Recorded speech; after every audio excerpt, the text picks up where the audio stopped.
That's a good one. That's a good one. Oh, God, it's a toad, son. It's a toad, dude. Yeah. I wake up to a little bit of drool on my pillow, feel like it's gonna be a bad day.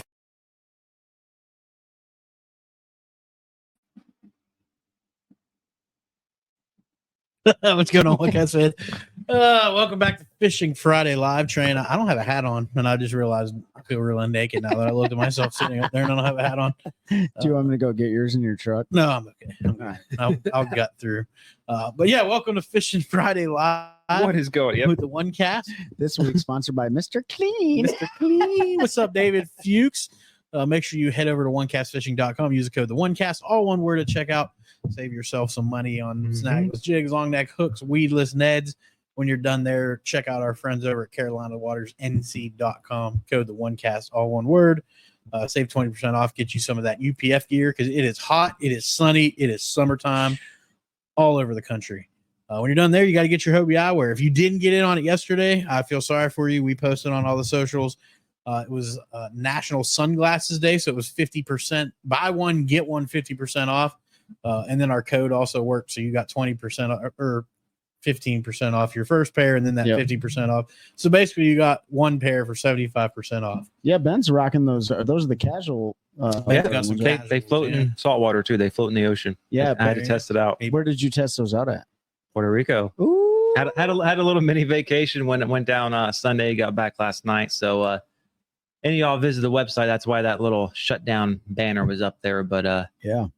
Took along the Hobie eyeglasses, protected my eyes in that hot humidity down there, and they'll stay on your face when you go in the water too. Other Pete is on. Welcome, Other Pete. David Fuchs said he got his 2 pair of Hobies. There you go. And also, if you're looking for property or anything in the Sand Hills, make sure you check out our boy Eric Schwind, Mossy Oak Properties. You can find them all on the socials at Eric Schwind Mossy Oak Properties. I think he's got an Instagram now. I've been tagging him in all of our stuff. Yeah, that one's Chaos Catfishing. No, he started one for Mossy Oak. Yeah, finally. All right. He's got a professional one now too. But Trey's got his number. So go ahead, Trey. You can shoot him a text or give him a call at 936-494-9686. And Pete is in the hunt for some property right now, so I know that he's talking to Eric consistently. But let's go back to the heat, dude. It's hot. It is absolutely draining me. Pete's really mad. I haven't told Ben yet, but I'm moving. I'm getting out of here. He's so full.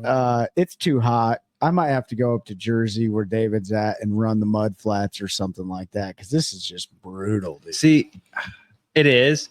Now, I missed all that heat wave because what do you guys had a 100-degree day one day? Dude. But I was down in 90 degrees every day with way more humidity. That's true. But I like it. Like, you walk out, it's that warm blanket wrapped around you. It was 103 with tropical humidity the other day. You got to chug water. That's all you got to do. All right, I guess I'm not going to Jersey. I guess I'm going to Alaska. That might be your only reprieve. It was like 80 yesterday. It was so nice. Yesterday. Yeah, it was very back to miserable today. But we got some rain coming, which will cool it down at least for a couple of days. So yeah, we got that to look forward to. There's been a lot of derbies recently. You know, that I don't know if we talked about the last one. Did we talk about the Chowan River at all? Mm-hmm. We already talked about that. Mm-hmm. Well, now they're at the James, right? Yeah. And the elites are at Smith, and the MPFL is getting ready to go to Pickwick, and it's just like another 2 weeks. Straight heat, dude. Like, just I don't know. I'm glad our tournament season's over. That's all I gotta say. Yeah. Now, if we want to fish, we're doing it for fun, and that's right. If we get too hot, we can just go find some shade, lay down for a little bit. Yeah. And you don't feel like you're missing out on anything. But speaking of tournaments, if you haven't listened to our episode this week, we had Zach Burge on. He talked about breaking down the Chowan with no mapping or anything. And very limited YouTube knowledge out there. He's up there. He finished second in his group on the James. So congratulations to Zach, fishing the knockout round starting tomorrow. Mm-hmm. He did finish second to Jacob Wheeler, who had like 30 pounds more than him. But that's it all changes in the knockout round. Weights reset. And it's a tidal fishery. You never really know what's going to happen. There is a big cold front coming. I know it's not till next weekend. They're actually saying up north could get some snow. We're going to see like a 15-degree temperature swing. We are? Yeah, like a big old cold front I coming. gotta look I'm this ready. up now. Man, I would pay for some snow. So it's tomorrow my Fuchs and I have a derby at the puddle that we show you the beach rent. Well, good luck getting launched there. Make sure you What's up, Rodney? What's up, Tim? Make sure you got your long neck hooks from OneCast Fishing. Put those on a Carolina rig. Make about a 2-foot leader. Throw that out on a 3/8 or a half ounce weight. I don't know if it's super shallow there. You may. It's like a need foot deep. Just throw a frog all day. Yeah. Yeah. But I'm telling you, you want to get those extra bites in the summertime, and you want to get some of the bigger fish. Drag a big something past their face on a Carolina rig or a big jig. You'll generate bigger bites than a lot of those guys. Yep. So yeah, that's going on. So knockout round starts tomorrow. Smith Lake has been Frog and RC, he knows what's up. Smith Lake has been a dink fest, which we pretty much knew it was going to be. It's a spotted bass lake, been a couple decent largemouths, some decent spots caught, but yeah, like 12 a day has you in it right now, and one good day puts you up at the top. So Trey McKinney probably lost Angler of the Year this derby with a mistake. I don't know why he made the mistake. I don't know if he just had poor time management or if he had a mechanical problem, but he was 7 minutes late to weigh in, cost him 7 pounds, which he would have been in second today had he weighed his fish. He would have had the biggest bag of the derby.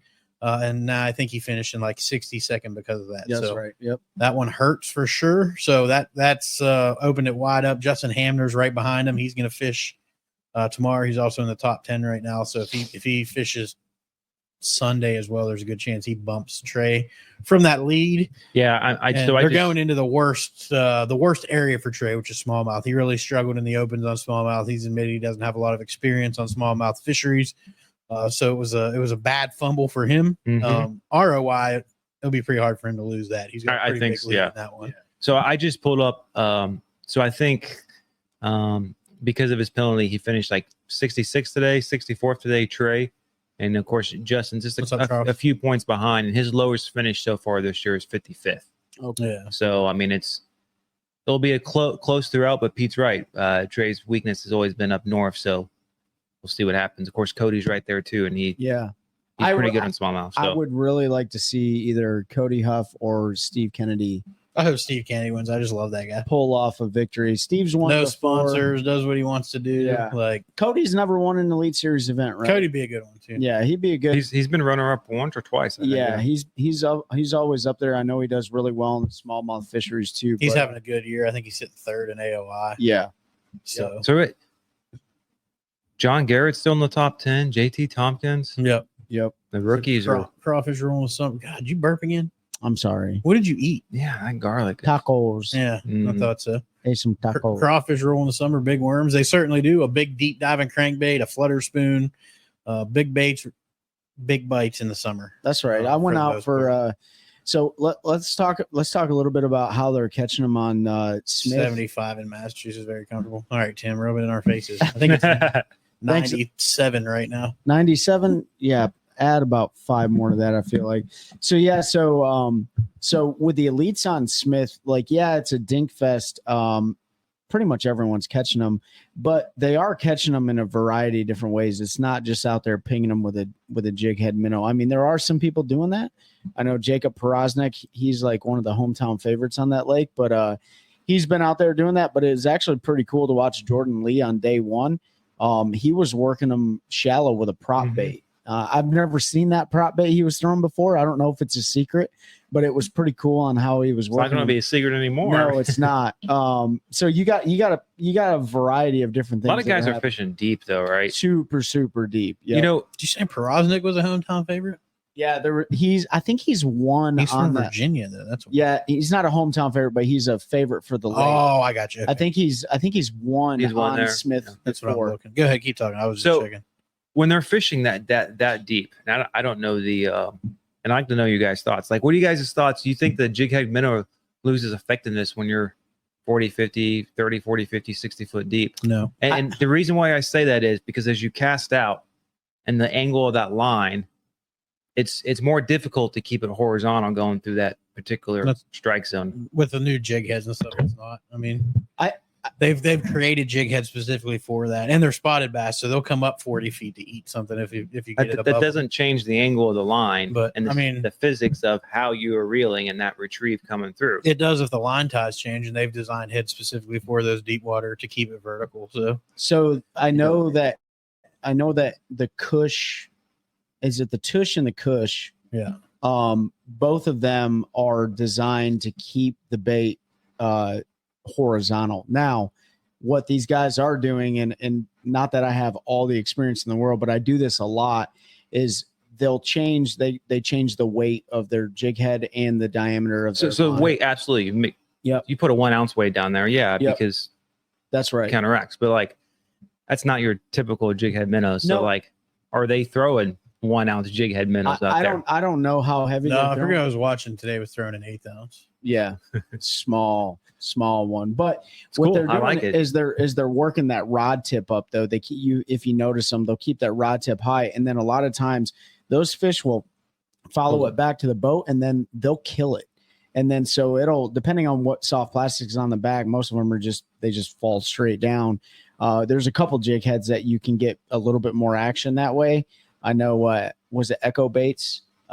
Their jig head is pretty good. I don't know if any of those guys are throwing them, but they provide a lot of feedback on forward facing. But if you kill it a lot of times, like that whole school will come up, and then as soon as it falls down, they'll start fighting over it like crazy, and then you'll usually catch one. So a lot of the guys are catching them right underneath the boat too. They're also not throwing to fish typically in that depth. They're literally vertically fishing for them because they're not affected by the boat or the sonar. Yeah, when they're in 6 feet of the water. I guess I don't consider. Technically, it is. You can do it, but like when I think jig head minnow, I'm thinking you're casting out their target. You're kind of reeling over the top beside it and all. Whereas vertical, it's a little bit. I just consider even when vertical's been around so long. Even when you're casting, they're not reeling it though. You're just letting it fall through them, and then you're using your rod tip to give it little pulls, just up and down. Because there's really no action. They're all straight tailed, so you just get a little bit of action on the backside. It's not like a paddle tail or something. So it's definitely a technique you have to practice. Trey's gotten pretty good with it. It is a fun bite if you can figure it out. Like, and they bite it. A lot of times they'll bite it different every time. Sometimes you'll throw it and drop it right through the center of them, and then it almost hits the bottom and they eat it. And then sometimes they'll hit it right on the fall, and then sometimes you got to keep popping it right above their head and just sit there almost like you're like pulling your rod all the way back, and then they'll hit it. And then sometimes you got to pull them up and then reel in real quick and flip a drop shot down there or something like that. So by the time they go back down to the bottom, there's already a bait on the bottom waiting for them to eat. So it's one of those things, like, it gets extremely frustrating though. I'm not going to lie. Like, it is so frustrating to sit there and watch 50 to 75 fish come up, and you're like, why aren't you eating this right now? And then that's when you just whip a big old flutter spoon in there and you end up snagging them anyways. You know what I mean? So just change bait or something. It's probably a bait or something thing, You gotta have like 9 different jig head minnows. All right, what do we got? Hello from Kalamazoo, Michigan. What is that? Kevin Van Dam, Michigan. Erie Canal's loaded with smallmouth and largemouths. I caught a 3-pound rock bass. Was swimming with small school bass. Yep. Oh yeah.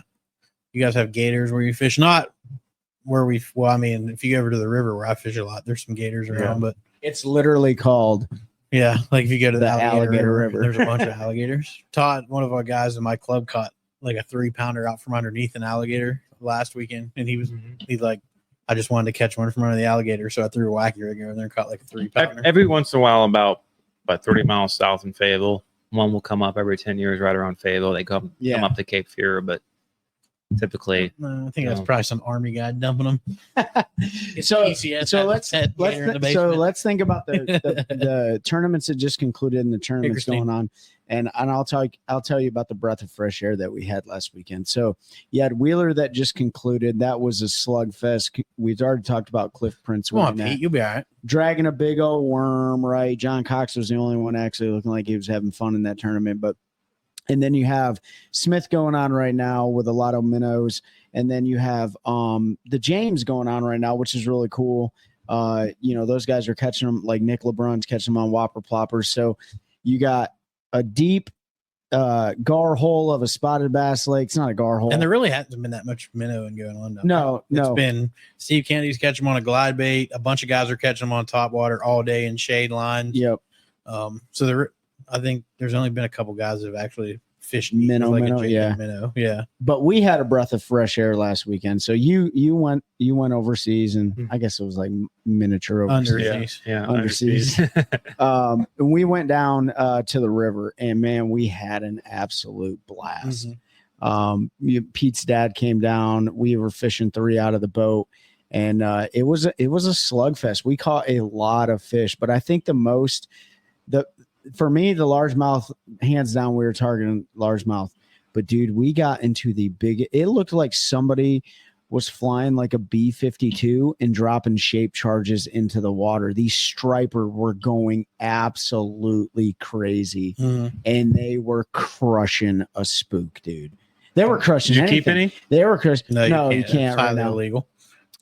Is it out of season? It's pretty much always out of season in North Carolina. You will go to jail. It's federal now. So the actual saltwater migratory one. I have no idea if they're in. Yeah, you can keep them in a lake. Because the lakes are stocked. Yeah, you can't keep any in the rivers. Because you used to be able to because they used to run up right below the Cape Fear here. Yeah. And go to jail if you catch them there and keep them. So one of the coolest things that happened was Pete got into him. Pete's dad got into him, but Pete had his rod hanging over the boat, and his frog was just dangling there in a big old striper. A big one, yeah. Wham, dude. And it just ate the frog. And thank goodness Pete was paying attention. He grabbed his rod the fish set the hook himself, and he ended up landing that. First time I've ever seen a striper come right up to the boat and just eat a hollow body frog, dude. It was so I've caught them on a frog down there before, but not. They don't really care about the boat though. When they're eating, they're eating. No, it was stupid.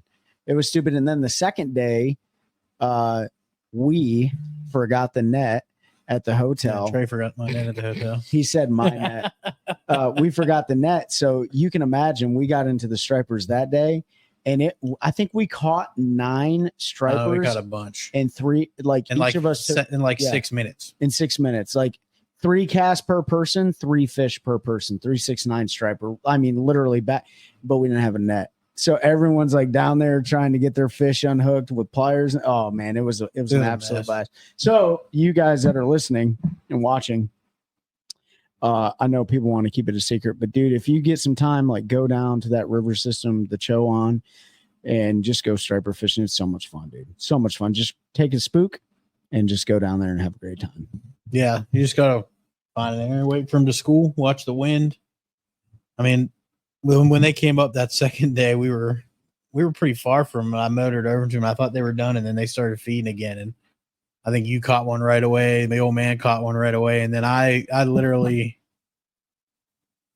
caught on one cast. I think it was my first cast. I think I hooked 5.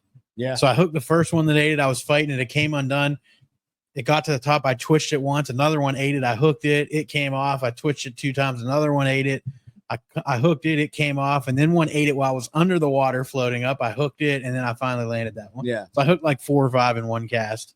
And literally hooks are straightened, broken off. I'm just bending them back. I'm not even worrying about putting new hooks on because they're just going to destroy this thing anyway. Isn't it funny though? We target largemouth, which are they can be some of the hardest fish to catch, right? If you think about it. And then I'm thinking to myself the whole time, why don't I just striper fish? It's so much fun, dude. It was a blast. It was a blast. But his old man ended up catching a 6-pounder on a frog. Yeah. He caught the 2 biggest fish for the day for sure. But man, we had a good time. But we talked about that with Zach a little bit. So go listen to that episode. Zach jumped on the Chowan River, and they had some of the Roanoke that was accessible. But not everybody was catching them in that BPT tournament, and that place everything looks good in it, and it can get very discouraging very quickly because you have to cover water until you get bit, and then you have to take that trolling motor from 7 to 3, and you have to start picking targets apart because these fish act just like Florida fish, man. They do. They are Florida strain bass. You just got to find that stretch. I mean, we ran up and fished an area and we fished down. And I caught one on the very first flip, and then I don't think we got bit for like a mile. And they kept, like, my dad was like, "Where are we still fishing?" I'm like, "As soon as we flip to the other side, we're gonna whack them." I'm like, "I'm just keeping this side honest." And we flipped over to the other side of the river and we smashed them the whole rest of the way out of there. It's just little things like that. Like, I knew the other side was going to be better because of the sun position, because of wind.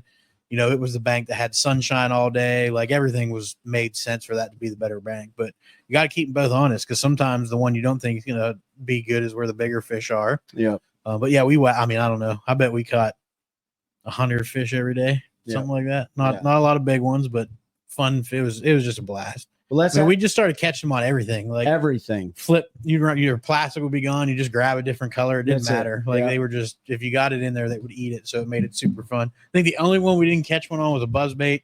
We had them blow up on buzzbait. We didn't catch them, and the chatterbait. But we didn't really throw it though. No, I mean, when you're fishing 3 people to a boat, it is very, very hard to throw certain baits. And I know I could have schwacked them on a buzzbait because of the conditions, but it would have screwed both of you in the back of the boat because of the way you have to position the boat and everything down there. So we just didn't fish it. Same with chatterbait. Like, you got to parallel those pad edges and stuff, and it just doesn't work real good. So, you know, it's funny. Scott Martin just pushed out his video on Wheeler. Mm-hmm. And, you know, he fished a buzzbait, I think day 2 and day 3. Day 2, I don't think he made day 3. No. So he fished a buzzbait day 2, but you know, we threw a buzzbait a little bit down on the Roanoke and stuff. And you were talking about that, like, hey, I can't remember which way this one runs, right? And if you guys ever fish buzzbaits, like, their blades make them run a certain way. They either run left, right, or center. Right. And a lot of them, you have to pay attention to it when you buy the buzzbait.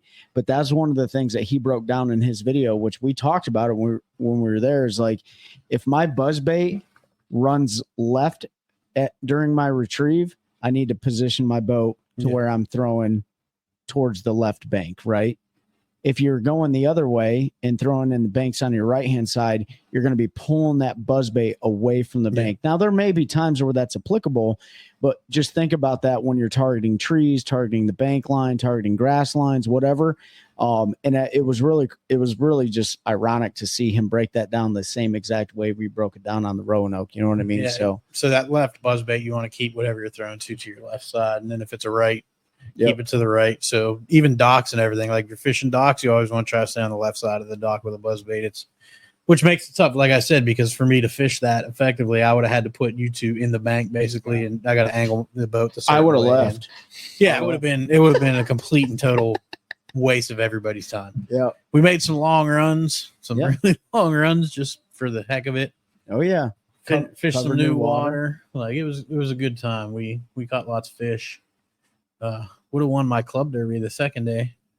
Yeah, we had a really good day that day, and it was fun, man. I'm looking forward to going. My nephew's coming down. He's never fished it, coming down in a couple weeks, so we'll go back over for a long weekend and try to schwack him again. July can be a little bit tougher, but honestly, as long as there's some wind, like, that flipping bite never goes away down there.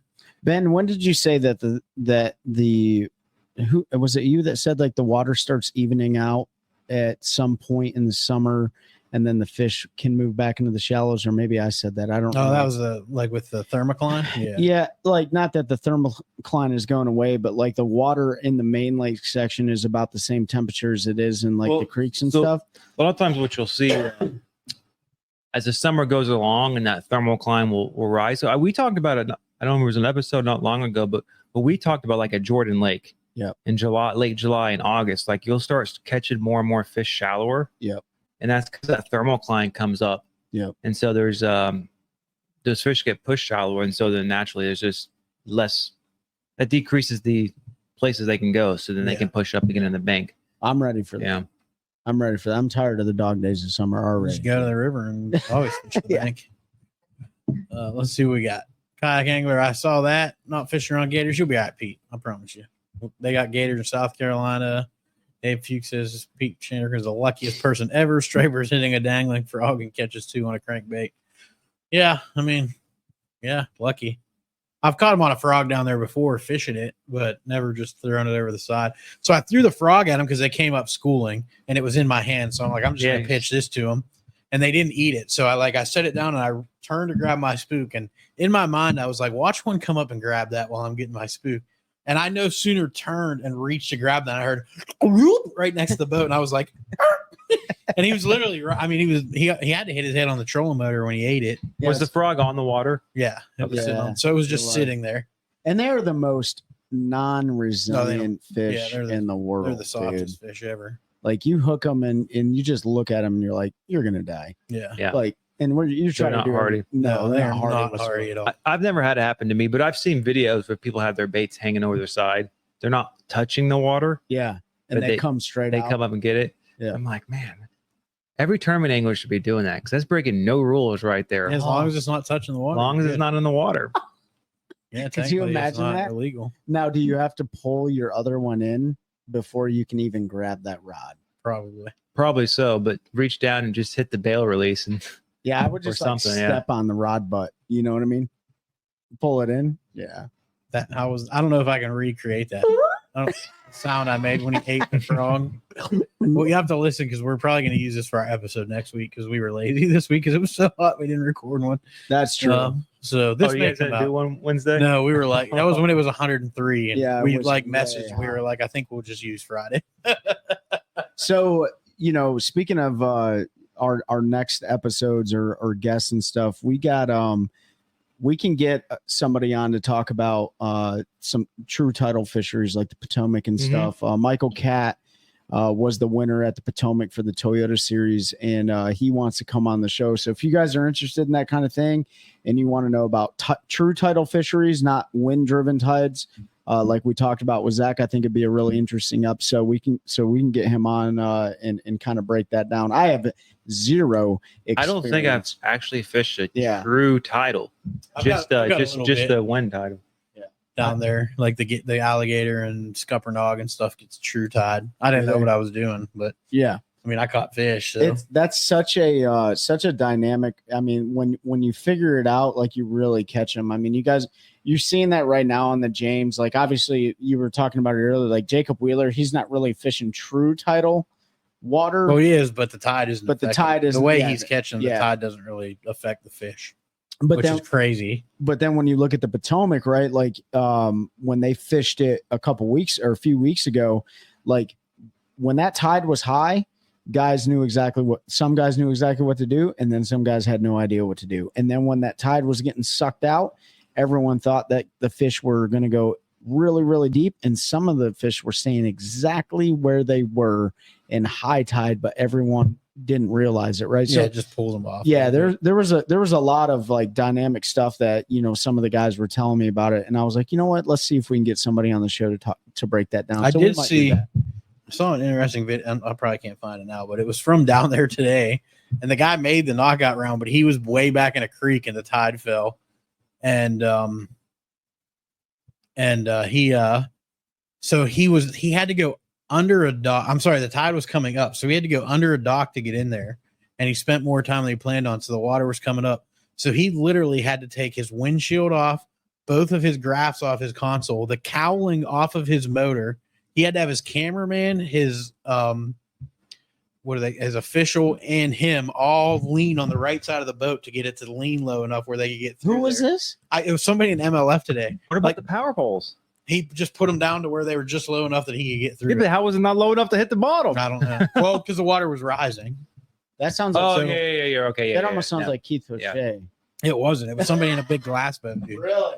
Yeah, and I can't. It was an older guy. I'll try to find it. I was like, the good for him is if he would got stuck back there, his fish would have still counted. Yeah. That is one benefit to that. You just would have been there for 12 hours. So it came down again. I guess maybe they let him blast off from there. I don't know. So what did Dan say? I should get Paul Batters from Bass and Beer Radio talking about tidal fisheries. Yeah, we've got friends that fish it too. Yeah, we've got lots of people that fish tidal. So we'll definitely get somebody on to talk about it. Yeah, I don't know anything about tidal fisheries. So I know when I fished them, it was better when the tide was rising and or falling or high tide. Low tide was garbage. So if you had moving tide, it set the fish up like it should with current. When it was high, they set up like they should with the high water. But when it was low and slick, like that switch tide, drop shot. Absolutely. No, I don't even think you would have been able to get him to eat a drop shot. Cast net. It was miserable. But yeah, I sort of learned a little bit, but definitely don't know enough and would love to hear somebody talk about it. So yeah, I did talk about Delaware River, which was his home. I watched the one. He won there, right? Yeah. Yep. He won back. I've watched the old cover of that. Yeah. So yep, David Fuchs does fish the Upper Chesapeake too. So what happened today? We don't have to go on the negative side of it, but was there you guys were talking about it. I didn't see it, but there was an incident today in the BPT, right? Yeah, Jacob Wheeler and Matt Becker got in. That was yesterday, I think. Was it yesterday? Yeah, and that's just one of those things, like, long story short, somebody pulls up in someone else's hole that they've been fishing. Yeah, that's a hard one too, right? So you think about that. Think about let's not talk about the James River. It was Strader. That's right, Tyler. That's exactly who it was. They had to disassemble his boat to get under. Oh, was it really? Yeah, Wesley Strader. Wesley Strader. But think about that, right? So how many of you guys have been out there fishing or practicing for something, and you go back to it and there's someone else sitting on it, right? That one is a hard one because, like, with what happened with Wheeler and Becker, that one's a little bit different because, like, Becker literally saw him catching fish there. Yeah, I was going to say there's different circumstances. But had Wheeler never seen Becker and Becker never seen Wheeler, and then Wheeler straight said he wouldn't have said a word to him if that was the case. Right. How many times do people think that people are like sharking them on their holes, and when in reality, like, most of the time we end up just finding the same. There's a few times you can tell, like Jordan Lee and Heavy Hitters knew that what's his name moved in on that mat because he was the only one there. Yeah. Dominated the competition on a frog, and then all of a sudden another guy shows up day two doing the same thing you're doing. Who was it? I don't remember who he got into it with. It was somebody. And then, so in Wheeler's case, he said he saw me fishing it, saw me catch 20 fish off of it. And then when I came back, he was sitting on it. So yeah, a little bit different there. Like he can make the argument that he had found it in practice, but like if Trey and I are fishing against each other and we both find something, right? And Trey's fishing it and I see Trey fishing and I'm like, damn, he beat me there. Mm-hmm. Even though I found it and didn't know it was there just because Trey was there, I'm not going to go fish it because I know, all right, he beat me there. He's catching fish on it. Like there is some, I don't want to say it's etiquette, but there's some courtesy there, right? Like I'm going to let you have that. Yeah. We both found it in practice. And that's why it's important. Like, and we did it this year with Fishers and Men, like people we knew were like, hey, this is what we found. And they're like, yeah, we found something similar. Yeah. Where are you going to start? Right. That's right. It's like, just give me the creek, the area, tell me where you're going to start. That way I know we're not running to the same place. So we can go to one of our other areas where we had success, but I don't want to race you or get there before you and have you coming in there. Like we can work together and make it. And luckily this year we all found stuff that was a little bit different. Yeah. And we didn't run into that, but it's good to communicate that stuff. Just be like, hey, I plan on starting on this part of the lake. Where are you starting? And when they're like that part, then you're like, okay, well, where? Like, these docks are like, and they're like, no, this, and it's like, okay. Then you start getting, then you start to get a little more specific and trial dialed in because you don't want to be on top of your buddies. And then there's other ones where it's schools and it's like, just tie your boat to mine. That's right. We'll all catch them. But Zaldane, Zaldane's was a whole different thing. Like he was already fishing that point. One side of it, and that local rolled in there, and what happened? They got into a disagreement. He was fishing a point at Murray. A local guy came in and was fishing the other side of the point. And then there was a conversation because the local said it was his point, and Zaldane dropped the F-bomb a couple times, and there was some back and forth. When you're fishing a fishery like Murray, if you have a point, there's a really good chance like there might be two guys on it. But when the point they're fishing is like a football field and half wide and one's on the inside and one's on the outside, you can't really make the argument that, you're fishing the same exact area. It was kind of BS. Zaldane probably took it too far. I'm not the biggest Chris fan. That's just me personally. I think he's a heck of an angler. He's done it his own way his whole career, but sometimes those situations I don't think he handles the best. And I guess there's not really a great way though, right? Like Trey and I got cussed out in our last tournament at Falls by a guy that said we cut him off, even though we gave him like a football field and some change, right? Yeah. And there was 37 boats on this stretch that we were fishing, and we just found a gap. We were like, well, there's a gap between those two. There's at least 100 yards on both sides. We're setting her in there. And we picked, I don't even know if we could say we picked. We lucked into the right stretch because the first fish you caught was a 5 something. Then we proceeded to smash him in the mouth in like a little 40-yard stretch. Yeah. And then that guy got mad because he saw us catching fish, and we weren't fishing against him in the Derby. No, it goes back to David's that bent rod pattern. But right? then he yelled and made a bunch of threats, and we just said, well, I guess we'll see you at the ramp if that's what it gets to. And we didn't see him at the ramp, so I don't know if I was actually really scared. I was. I don't think it would have went the way that guy thought it was going to go. Is all I'm going to say. But it happens. I mean, I've had conflicts. I yelled at a dude on the water one day because he was like the 9th person to cut me off on Jordan on a Saturday. Yeah. So I yelled at him, and then I went to take off and left my trolling motor down. Oh, I remember that. You was like karma right there. Instant karma. Yeah, that's what I get for yelling at that. I watched a guy do that the other day when I was out fishing. Didn't I do it with you? No, you never did it with me. Oh, I just did it again with Chelsea. Maybe. Oh, did you? You sure it wasn't with you? No, you didn't do it with me. You caught me trying to do it before. Yeah, you're like, you gonna put your trolling motor on? I'm like, oh yeah, I guess. Every once in a while, I forget it. I leave mine down. I'm like, oh, now I got to get back up and get back up. Christine said, for goodness sake, it is just fishing. It is. And you know what's interesting is, and maybe all sports are like this. Maybe all gambling is like this. But I'll tell you what, like in fishing, desperation it changes the human behavior. It's not just desperation, but you put money into it. Yeah, and there's competition. As soon as you get all that going, it's their livelihoods. I mean, it's Well, let's and then let's I guess transition over to the incident that happened today in Bassmaster. Wasn't there an incident? Oh, Trey McKinney. Yeah, so I talked about it a little bit at the beginning. Trey McKinney, who's leading Angler of the Year, had caught the biggest bag of the tournament, or would have been the biggest bag of the tournament. Would be sitting in second place right now, but he showed up 7 minutes late to weigh in. 7-pound penalty. A minute. So he finishes 66 and doesn't make the cut. A 16-pound bag turned into 9, and so that's he went from second to 63rd. Yeah, so that's really and the two guys close to him in Angler of the Year, Cody and Justin, are both in the top 10 right now. So that could come back. Like we talked about at the beginning, there's a good chance he lost AOI there just because he struggles in the north. We say he struggles in the north. We don't have a huge body of work for him. Yeah, the sample size is small. He only had 2 tournaments last year, which was his 2 worst in the opens. And he hasn't really fished them outside of those 2 because before that he was just fishing BFLs and he was still in high school. So I bet he's going to practice right now. Oh yeah, I mean I would be heading north. And I bet he's heading putting north, the time in on similar bodies of water, just to kind of dial it in. But we'll see. I mean, it'll be a good test for him. Man. I mean, he's gotten progressively better with his electronics.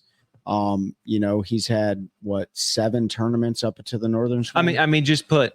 If you think of it, he's had 2 tournaments in the Northern Swing. No, up into Northern Swing. And when you think about his official finish is 66, but when you look at his actual fish catching, he was fishing well enough to be sitting but 2 ounces out of the lead. I think some of the youth have shown within this year he's had 2 really bad mental errors. One, not paying attention at a brief and blowing a no wake zone and getting penalized. It cost him a good tournament finish. Yep. Another one being 7 minutes late. And then he had a dead fish too, I think, in one, didn't he?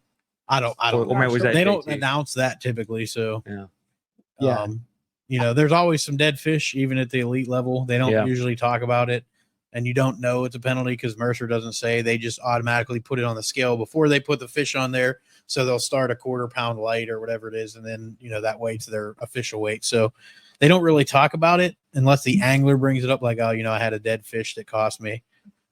I don't know if it's being that high in the rookie because there's plenty of rookies that have been there. I think it's just youth. I'm sure the pressure is some, but that's a lot of pressure on a 19-year-old kid that doesn't have a ton of life experience. Right? So I will say this. I think Cody, I think you're definitely spot on with the pressure part, but I think the pressure that a lot of these guys are feeling is there's a lot of negative crap going on. Again, there's a lot of negative connotation against the rookie class this year. I think the bass fishing world in general is just kind of ate up with a bunch of negativity right now. There's a lot of changes that people are saying need to happen. There's the rookie class. This is the first year that, rookies had to fish all 9 to get into the elites. They're riding a significant amount of momentum coming into the elites, right? And that momentum is important. They had to make a rules change for the information deal for the EQs, right? That should have been changed years ago. Which it should have been changed. So there's it's very, very dynamic.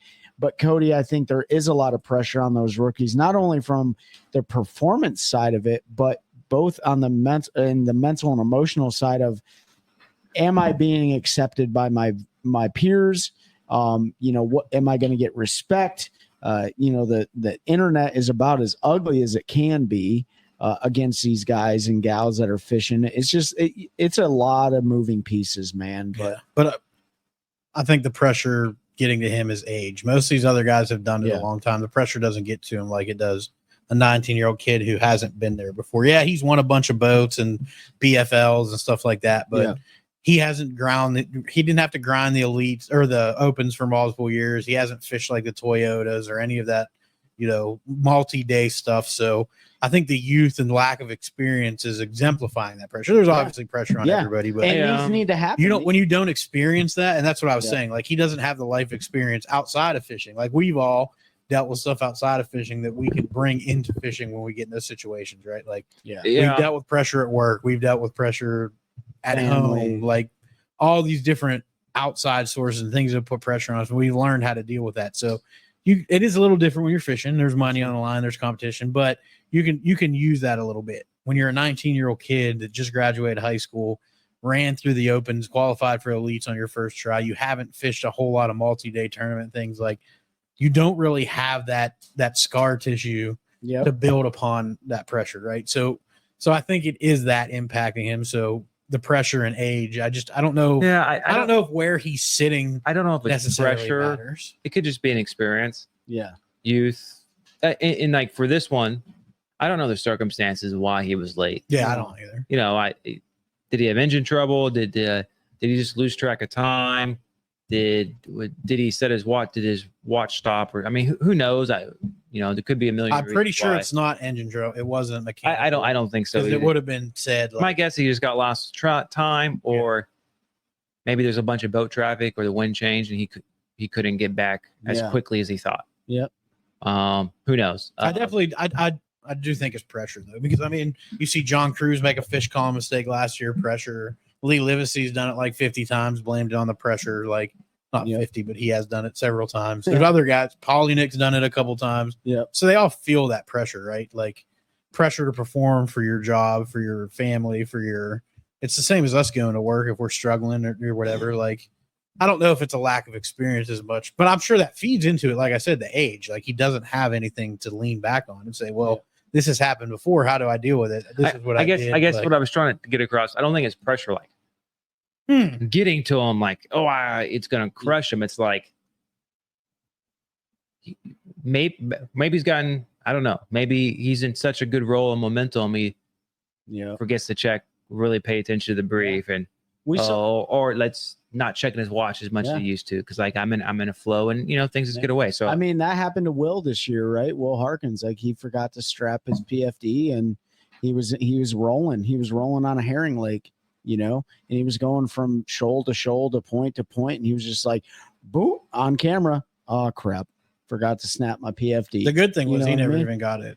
He just put it in gear and it wasn't snapped, and instantly it was there. The same. Yeah. But I think that scar tissue is absolutely. And it's going to be good. It's going to be good for him. Oh yeah. You got to have those experiences to build on. But he's also, as the years gone on, Trey's finishes have gotten worse and worse. He's struggled here the last couple of tournaments. He still had good finishes, but not like he came in the beginning of the year where he was just firing and. Fish wise, he was sitting 2 ounces out of the lead. Yeah. Like he was 2 ounces from. But again, like I don't take this lake to mean anything. I'm sorry, because I can go out and catch 7 pounds and then just have one good day and I'm sitting in second place. Well, Like, so it like, doesn't necessarily mean you figured anything out. You just ran into the right couple. Maybe fish. like day one, he did not do well. Yeah. And he came back today and had the best bag of the tournament. So like he's still performing. So it's just interesting that. And what's I was also going to say an age could be a thing because a lot of guys are later and everyone has horror stories about the mistakes they made or in this college tournament or in this derby I did this and this open and like some of that stuff right over the years like all right, well, this is a bad example. Trey's 1,000% not dependent on forward-facing sonar. He won like 11 boats before forward-facing sonar ever even came out. Yeah. Like, yeah, that's the good. beat. And I'm not. This isn't anything towards you, Dave, but that's the BS that is putting that external pressure on the rookie class because that's what everybody on the outside is saying. Like, oh, if they didn't have their electronics and play video games, they wouldn't even be there. Trey was whooping dudes that were like 30 years older than him with no forward-facing sonar. When he was like 13. I just think they're more deadly with it. I think 100%. That's what it is. Now he can take, like you saw him at Toledo Bend. Now he can take that jig and skip it up underneath that dock and know that there's a fish there rather than guess that there's a fish there, right? These kids and that is the pressure that Pete was talking about. Like without electronics, these guys would fail. That's so far removed. He might not be sitting at the top of AOI, right? But he'd still be catching fish. Yeah, I think, and you know, it's not even the guys like Trey who's sitting in the top. That when I look at the rookie class, you know, he's not, in my opinion, he's not the most deadly of them. Like he's riding a roller coaster right now. But you look at guys like Robert G and John Garrett, man, and Tyler Williams. Like those guys, like they may not be in that number 1 or 2 spot, but those guys are so consistent. And I'm curious to see, it's not this year. We were all curious to see this year. We're all rooting for Ben Milliken. He's struggled this year, right? Yep. Milliken's absolutely struggled this year. And there's probably some of that's on he's back with, I think he's back like 35th in AOI. Yep. Yep. But he's some of that's his own doing because he likes to do his thing, right? Like Milliken likes to throw big bait. And that's okay. He likes to only target big fish. Yep. And those are things he's going to have to learn. Like if he wants to continue, he's going to have to just go out and catch 5 fish, right? What's up, Jeff? But this is the year to get it out of the way, though. 100%. Right? You've got 2 free years. Yep. You got 1 really. 2 because your third year you're guaranteed your third year. So you got 2 years to kind of learn those, and when you get in your third, you really got to buckle down. Milliken, he would be qualified. Yeah, he's 41. Yeah, he's right. So there. All but one of the rookies right now would be qualified for the Classic. Yeah, that's crazy rookie class. And I think the only one that isn't is the one that qualified via Timothy. He's the one that qualified via the Nation. Yeah, Nation. Yeah. So struggle there because that's a whole learning thing. We saw it with Maddie. Like, you see Maddie out there smash this year. Shout out Maddie. Yep. Heck of a year, dude. It's been so much fun to watch you go out there and do your thing and have things start to click even more. Mm-hmm. So we'll be having Maddie back on the show here. I talk to him all the time. He's like, you got to get on. Which is why they're okay. So these rookies are impeccable breaking down a body of water, which is why they are beating the majority of the field. They're more in tune with Google Earth side imaging mapping. It is, yeah. You're absolutely right, JP. Like, and forward facing does play a role in that. Like, you have tools now that you can break down a body of water so much faster. And I'm going to say it again. I've said it 100 times. I remember a guy coming into the elites, a young kid, and everybody talking about how he wouldn't win squad if it wasn't for those electronics he had.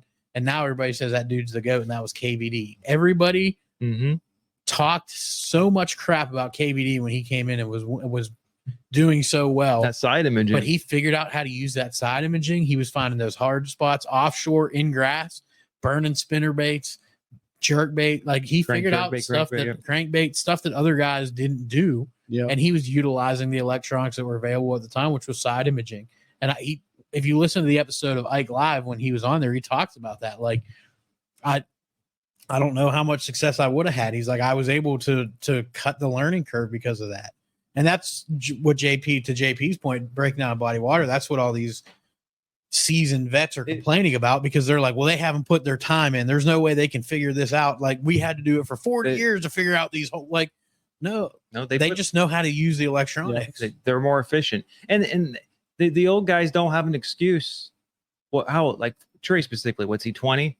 19. 19. He might have just turned 20. I don't know what his birthday is, but he came in. So 19. LiveScope came out 6 years ago. Panoptics, like the older one, like 8 years ago. Dude was like 13. Yeah, was he 11? Yeah, He won his first bet when he was 13. he wasn't even. And born. so like these other some of these pros, like I mean, right? Some of these pros have had a version of live facing sonar for going on almost a decade on their boats. Yeah. So do you think that the well, let me go to JP's comment real quick. So here's and you're right, David. The internet is ugly. So you know, and so I watched Kyle Patrick. He posted a video after Wheeler. He absolutely did not do as well as he wanted to do on Wheeler, right? But you know what he did the day after the tournament was over, after Championship Sunday? He probably went to work. He went back out on Wheeler and he said, "I'm from the North. They don't school in the North like they school on a TVA system. I need to learn how to use my side. I need to know what fish just look like on my side scan in a school on a TVA system." And that's exactly what he did. He went out there, 5,000 degree Fahrenheit, like went out there and literally rode around in his boat. And he goes, okay, now I know, now I have a mental note of what this looks like for next time I'm on the TVA system or any other fishery that they school. And I've said the same thing this year. Like, I know what fish look like on side scan imaging on certain bodies of water, but there are certain bodies of water I can't use my lake. I say my lake. I can't use the lake that's closest to me as a reference for any of the other lakes around here, because they're all so very different when it comes to like what fish even look like, right? Some lakes you can get away with using 2D and side scan. Some lakes, based on water clarity and depth and everything else, you got to go to down scan imaging. That is something I never even used because I just didn't like it. Like I started using it this year. And it started really helping me break down what a good stump looks like, what a big brush pile looks like, right? Because usually I can map it out on my 2D sonar. But I found this year, like, there were fisheries that I went to that I had to use DSI. Here's a tip I will use. I don't do it all the time, but I will out there, because when you're running all three, side, down, and 2D, sometimes I'll basically keep my 2D on your normal sensitivity. So you pick up, you know, you'll see the tree, the stump, and the fish above it to the side. You'll see the separation. But sometimes if I'm going through like really thick cover like that, I'll turn my sensitivity on my down imaging way down, so you can see the fish itself. So you just see the fish dot instead of all that cover around it. Right. Yep. And so then you can use multiple ways and adjust your settings and get a better picture of how to go. The veterans in the fishing industry right now, whether it's the BPT, the MPF, it does not matter. It can be your club, right? They can't get mad at these young guys. These guys are hungry. They just went through selection process, as I like to call it, right? They qualified, or they just jumped into the club. They're dedicated to learn. Like, they have way more agility and endurance. They're healthier, like all of these things, right? Like, they could do better than you. And there's no excuse to be pissed off at them when you have 40, 50 years of experience. That just means like you need to rewind and use all of that knowledge, adapt or die, and adapt to it, right? The game's changed. The days of the shallow water bite being dead have been debunked, right? Like, look at John Cox. Look at John Cox. Like, he is the one in. Don't even have forward facing on his boat. But John Cox even tells him, he'll be honest. He'll be like, I can't win this way though. Like, I can compete this way, but I don't think I can win this way. Does it mean tournament or like AOI? Like a tournament, right? Like a 4-day tournament, like most likely. It has to set up perfect. He said after a certain time. Right. Yeah. I think he said like after the first 4 derbies, he is where he doesn't feel like he. Unless they go to Mississippi River and look like Mille Lacs. And body of water plays everything. Like, everyone, first 2 events out of the gates this year for the Elite Series were pre-spawn, and they were pinging them with a jig head minnow because they were pre-spawn in deep water. Guys still caught them shallow, but they didn't catch the big ones shallow, right? So you can still catch fish all shallow. Last year was that perfect example of that. Yeah. When Toledo Okeechobee and Seminole were one deep. Yeah. So, I mean, like, there's no excuses. It's just we kind of go back to the negativity. There's no reason to be negative towards these kids. Like, they're the ones that are going to be the future of the sport. I think that's great that we have solidified like this path to success, all these different avenues. I will say there are some tournament organizations out there that really need to really think about what they're doing. This is just my opinion. But when there's a high school BASS championship and there are 450 boats on a body of water, don't even get me started. Yeah. To me, that's 900 anglers, not including the captains. We need to really think about that. They did. I think they did that last year too. They just did it this year too. And they just did it this year. I thought they were going to. 2 weeks ago, they had 450 boats on Hartwell. Yeah, was that the Bassmaster one? Yeah. And kudos to those kids, right? But we have to think about, like, are you making it special, or is it just a participation if trophy? your kid made it, that's I mean? awesome, but it's a participation trophy at this point. Like, Yeah. there's nothing special about 450 teams from 48 states making it. There just isn't anything special about it.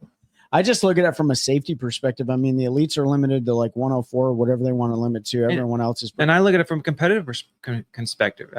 You're supposed to find some of the best high school anglers in the country, right? There's going to be scholarships and different things on the line. That's right. And like we all know, like even with the Opens, a 200-man field, even somewhere like here, like you have like a 60-man field in a PBC on Jordan. You know how it is. Like you may go out there, you may have a good pattern, and there may be someone sitting on like 5-year spots. That's in your rotation, and they just may be there. Maybe they actually found fish, maybe not. Maybe they just picked a good spot because there's no spots, because there's 400, there's 800 points, and there's 400 boats. So it's like, I think if we're going to put work into this industry from the sporting perspective, from the competitive perspective, I think that's where the work is really needed, right? The grassroots to the high school to the collegiate, all the way to the pros, right? And I think Bass is going to make some changes. Like, I heard rumblings that there's not going to be like co-anglers potentially next year for the guys in the EQs, right? That's kind of weird though. Like, you're fishing against guys in the Opens that pick. They're not going to fish against the Opens, guys. There's going to be a separate. They're going to be a separate tournament. Yeah, I'd like to see. It's not. I don't think it's going to happen, because at the end of the day, it's all about money. Yeah. And I want to get somebody on the show to kind of talk. I think we've already had some people on the show, but I think one of our friends had a pretty interesting experience with a co-angler at the last BASS Open on Eufaula, and it went a little sideways. And I won't put the stuff out there right now. We'll save it for another episode. But it's interesting to hear some of the anecdotes that come out of having a co-angler in the back of your boat, especially if you're fishing to qualify for the elites, right? Like, if you're fishing to qualify for the elites, but you have somebody in the back of the boat and they're breaking rules and you're having to babysit them, to me, that's a huge disservice to the angler. Yeah. You know what I'm saying, right? Like, and my analogy was this. I'm like, I can't believe that somebody would be in the back of the boat, because that'd be like me walking onto the field here in NC State and saying, I think I'm gonna play football today, guys. Like, no, you're not. You didn't qualify to make it here. Like, I think I'm gonna. All right, that's enough negative talk. Yeah. I did want. I know we're gonna wrap up here in like a couple of minutes, but it would be interesting, from the business perspective side of it. If they had a separate trail for EQ, their entries would probably remain the same. Yeah. But then you have your 9 Opens or whatever 6 Opens they do from there. They're probably going to lower the entries. Yeah. They're probably going to get a full field to go. All I did was look at the scoreboard, Tony. I won't give that organization one second of my viewer time. So until I watch some replays. But that not on their. I only watch replays if they're on somebody else's site, not on the ownership group. So other people get the advertising. Yeah. I don't want. Honestly, I want that to fold and something better to come out of it, because we all know. But now we're in negative. It's probably going that way. So we're gonna do something fun and give our next giveaway here in a minute. Yeah. But box of jigs. No, it's not the jigs, Trey. Come on, man. This week is Hobie Eyewear, another pair of Hobie Eyewear. Here's an example of one. Some missile baits and a bunch of 6 cents baits and a whole bunch of baits because Trey and I have way too many. So we threw a bunch of soft plastics. So you're going to get a bit, I don't know how many packs you're going to get because I've still got to go through some stuff. Trey's going to go through some stuff, but you're probably going to get 40 packs of soft plastics, if not more. So that'll be interesting to see who wins that. And then a pair of Hobie eyewears. A pair of Hobie eyewear sunglasses of your choice will get you hooked up with Dylan over there. They'll get you the pair that you want. Tony said the tide went up, wanted the big fish. Wait, the tide went up and wanted the big fish and got stuck over there almost. They had to. Yeah, we just talked about that. Oh, yeah. About was Strader having to take the windshield, the grass, everything off to get underneath the dock. That was pretty interesting. Yes, that was. I've never seen that. So just pick me up. Yeah, just pick me up. Bring the truck somewhere else. Well, it was the one before. Who had to lower their boat? Zach. Yeah. We didn't talk about that in our episode with him because the internet was mad and we didn't want to get into anything negative. So we just didn't talk about it. But yeah, Zach had to take his plug out, which is, I mean, if you go back in history, there's been a lot of that. Old Randy Blockett was one of the first ones to ever do it, to get under a bridge at a tournament and do well. And now, Randy, like, broke the rules or like bent the rules? I don't think it was a rule violation back then. Went in the gray area? Yeah. Oh, it was definitely a gray area. Oh, I thought he rails against that. Gray's not broken rules, though. I don't have a windshield. Windshields are for, I don't know, bass boats. I do have a little baby windshield, but if I can't get under because of the windshield, then we're not getting under because of the talons and the motor and everything else. So, but yeah, I know there's times where you got to take stuff off your boat. I need to get those tilt brackets. I'm too cheap, honestly. I keep hoping Trey will get them for me for Christmas. He's got to buy a house first. Do we so Hobie, the eyewear, they'll send directly, right? They get the coupon. Yep, and then we'll send whoever wins. Just give us a little bit of time to send it because we got to go through all of our stuff. And pick some good plastics to send your way. Hey, what I don't understand is you can get out of your boat trailer, your boat, and go to another place to fish. But if you get out of your boat in the water to lower it, you're penalized. What's the deal? I don't know. You have to ask Boyd. Maybe he can tell you. Spin the wheel, Pete. Christine's ready to see who won. She can't take the pressure anymore. I got to remember how to do this. So let me click here. We got to do our 2 practice share spins. Screen.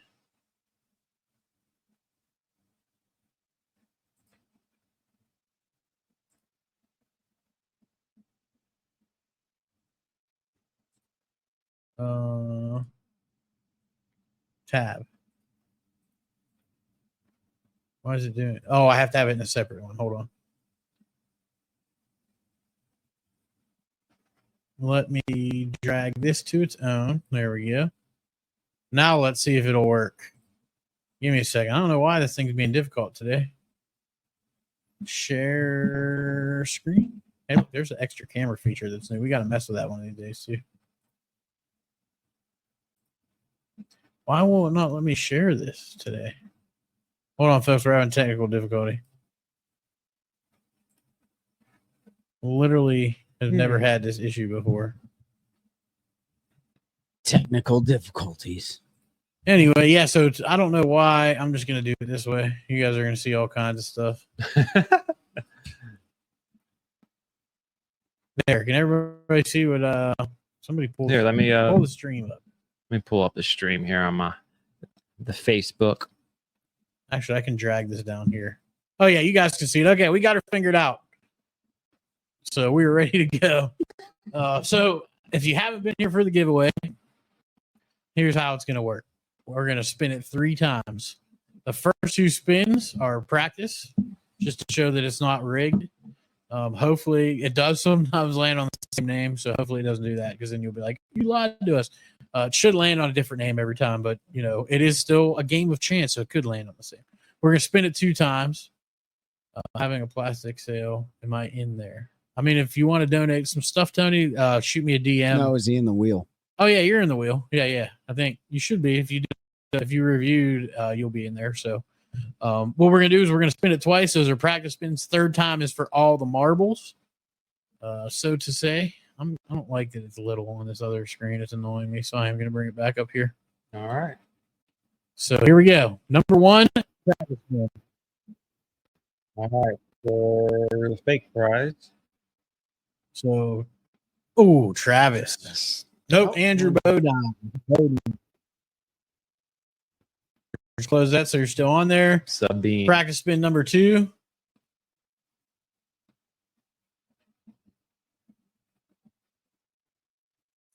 Joseph. Sorry, Joseph. You were our practice All spin. right. So this one's for all the marbles. Here we go. Big Ladies one. and gentlemen. For the Hobie eyewear and soft plastic prize package. It is going to be... Oh, Christine! Congrats, That's Christine. why she wanted you to send the wheel. It's like she knew. She wins. She had a everything. premonition. It's like she knew she was going to win. All right, Christine, just be Hi, patient. Hannah and my wife, Chelsea. Hope you guys are having fun. What do you need? Shoot me. I'll hit you up, Tony. Christine Fuchs, text us. You have our number. Send me your address. We'll get you hooked up. I've got with their our address. homies. Yeah. Oh, yeah, we have your address. I'll send it to you now. So we'll get you hooked up with what is the giveaway criteria, Pete? JP Fishing. Either subscribe, like our YouTube channel, screenshot, send it to us on DMs, or if you listen to our podcast, the recorded episodes, Apple Podcast, Apple Podcast, Spotify, Amazon, they all have it on there. If you go on there and leave us a review, screenshot that and send that to us, and we'll get your name in there. We have one more giveaway next month. So the last Friday of July, we have an entire Plano Edge box full of OneCast Fishing old school jigs. So the traditional jigs with a weed guard and everything. We have a Michael Johns jersey, FX3 jersey, who's a friend of the show, Veterans Suicide Awareness, Suicide Prevention, FX3inc.org. Make sure you check them out. Mike's also a friend of the show. If you want us to get him to sign it, we can make it happen. Pardon my cough. Oh, hold on, let me look. I think there may have been. Did I stop sharing? Oh, just stop when I closed the window. And we have a Carolina Waters prize pack. And then it sounds like I'm going to get some soft plastics potentially from Tony Soft Plastics. I'll talk to him. She's dancing all over the house now. Right on. Well, we're super glad. Birthday's July 18th. Oh, well, happy birthday. July 19th, we'll be on the Roanoke show on Alligator, whatever river we're on. What? I mean, you can come if you want. You just got to bring your boat. I'm being iCast. Oh, yeah. Hey, if you guys, it'll be over on the 18th. No, he'll still be down there. No, it's gotta rush in. 14th is Sunday, so it starts. It's Monday, Tuesday, Wednesday, Thursday. No, it's like Tuesday, Wednesday. It's Friday's the last day, so it's like Friday, Thursday, Wednesday, Tuesday. Monday's nothing. Okay. Yeah. We'll go down to the. I'll probably be there. Yeah. Tony, you should definitely go down to the Orange was it Orange County Convention Center registered for iCast as a vendor. Yeah. Lots of opportunity there. So congratulations, Christine. Thank you everybody who's supported us, who's entered. Make sure you check out all those folks that make this possible. OneCast Fishing, Eric Schwinn, Mossy Oak Properties, Hobie Eyewear, Carolina Waters. Might have some new. Come on, I bet she can dance just fine, David. We might have some new partnerships coming up. We're super excited to potentially bring you those opportunities. We've got some fun guests lined up, working on a few more. Hopefully we can get scheduled here for the next couple weeks. I know some of you only know about us because of our lives and you jump on here. We appreciate that. But we do have recorded episodes with all kinds of different folks from around the industry, from anglers to business owners to salesmen to the fish tanks guy that takes the big fish tanks to the shows. Lots of cool stuff. So make sure you check out our recorded episodes across any audio platform, also on YouTube at OneCast Fishing's YouTube. There's a podcast page under there, and he's been kind enough to let us host those there. Tony, that is in Florida. Yep, in Orlando, the Orange County Convention Center. So definitely think about doing it at some point in time. Get your plastics out there. You do make some very good plastics. I ordered like 7,000 straight-tailed minnows for my chatterbait trailer, so got those ready to go. Also, shout out to our homies over at Swamp Fox Customs. He just sent me a giant order of stick baits, unsalted, because I want to throw them on a shaky head and stuff so they'll float a little bit better. So looking forward to getting those out. Super well done. So if you're looking for soft plastics, hit up Tony there. Tony Soft Plastics. He's been a friend of the show for a long time, as well as Swamp Fox Customs. He's got some other cool stuff. He's doing leather fishing specific journals. So it's something I keep meaning to do. for like the last 7 years since I've been in North Carolina, is keep a journal and write down water conditions, things like that, just to keep a running record, especially at the river. Because that place is so dynamic, to try to match up conditions, because I'm getting older and I don't remember as good. So keep your eyes open for that cool stuff. If you're a fireman or that, he does awesome custom leather work for that kind of stuff, fire, police, EMS, all of that. So make sure you check our friends over there out. Appreciate everybody's support. Appreciate the positivity and all of that, and helping us continue to grow a culture of anglers, helping anglers one cast at a time. That's a good one. That's a good one. Oh God, it's a toad, son. It's a toad, dude. Let's go. That's a good one. That's a good one. Oh God, it's a toad, son. It's a toad, dude. Let's go. I wake up to a little bit of drool on my pillow, feel like it's gonna be a bad day.